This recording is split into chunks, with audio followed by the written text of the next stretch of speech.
Olá, tudo bem? Eu me chamo Regis Rosa, eu sou médico intensivista e membro do Instituto Latino-Americano da Sepsi. Se você é um sobrevivente de sepse ou familiar de alguém que passou por essa situação, eu gostaria de conversar com você hoje sobre um tópico muito relevante, que é como prevenir infecções causadas por fungos. A sepse é uma doença grave que acaba acometendo o sistema imune, e esse acometimento aumenta o risco de infecções potencialmente graves, mesmo no período de recuperação da convalescença, mesmo no período pós-alta hospitalar. E nesse contexto, as infecções causadas por fungos, as infecções fúngicas invasivas, elas ganham importância e podem prejudicar a recuperação do paciente, aumentando o risco de uma nova infecção grave, uma infecção que vai demandar hospitalização ou que pode colocar a vida dessa pessoa em risco. Infecções como a candidíase invasiva, a aspergilose pulmonar, elas trazem um grande risco aqui para a recuperação das pessoas que são sobreviventes de sepse. Esses nomes podem parecer complexos, mas a boa notícia é que com atenção e cuidado a gente pode reduzir bastante o risco dessas infecções para que nós possamos seguir aqui o caminho de recuperação, a reabilitação após uma infecção grave. O primeiro ponto que nós devemos ter em mente é saber reconhecer quem são as pessoas com um risco aumentado de infecções causadas por fungos aí no período de convalescença após um episódio de sepse. Não é toda pessoa após a sepse que vai ter um risco aumentado de uma infecção fúngica, mas pessoas com determinadas características precisam ter um cuidado redobrado.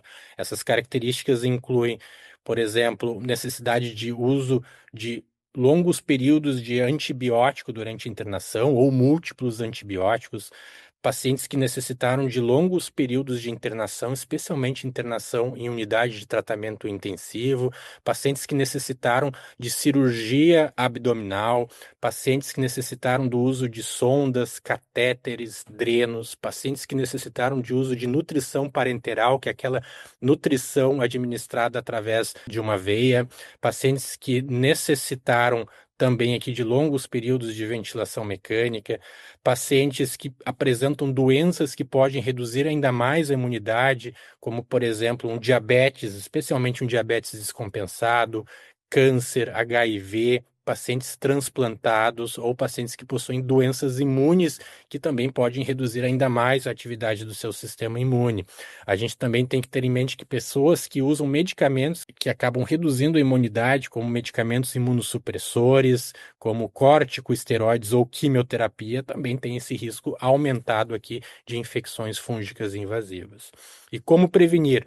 O primeiro passo para a prevenção é uma adequada higienização. Então, uma higienização das mãos, né, uma higienização da pele, uma higienização adequada da cavidade oral. No caso específico da higienização das mãos, isso não se aplica apenas para o paciente sobrevivente de sepsis, mas também para aquelas pessoas que estão tomando cuidado desse paciente que está em recuperação. Outro ponto fundamental aqui é manter uma alimentação adequada, ser uma alimentação com alimentos frescos, né? Ter um cuidado bastante importante com a procedência, com a higiene desses alimentos. Deve-se evitar alimentos aqui crus ou mal cozidos aqui nesse contexto de infecção. Outro ponto bastante importante é o cuidado com sondas e catéteres. Não é incomum que um paciente com alguma doença grave, que está em recuperação e reabilitação, mesmo em domicílio, que ele acabe utilizando dispositivos invasivos, como sondas e catéteres. Aqui o cuidado com esses dispositivos ele é fundamental.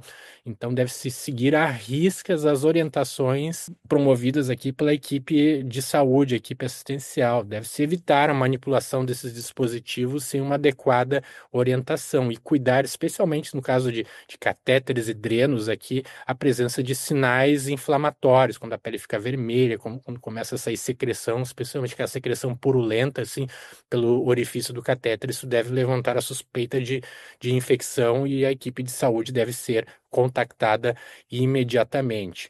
Um outro ponto muito importante é o cuidado do ambiente. Os fungos eles estão em todo lugar e eles costumam a se proliferar em ambientes que são, né, mal iluminados, em ambientes que são abafados, ambientes que são pouco arejados. Então, um paciente que com uma recuperação de sepsis ele deve evitar aqui esses ambientes. E por último, deve-se ter em mente aqui os fatores que demandam uma busca imediata por um atendimento médico, por um atendimento, né, em um sistema de saúde, que são aqueles sinais de infecção, então alteração da coloração da pele, eventualmente aqui um quadro de dor abdominal sem explicação, um quadro de febre, um quadro de pressão baixa, alteração do nível de consciência, todos esses sinais e sintomas eles devem levantar a suspeita aqui de uma infecção e quanto mais rápido essa pessoa chega para um atendimento adequado, maiores são as suas chances de um bom resultado.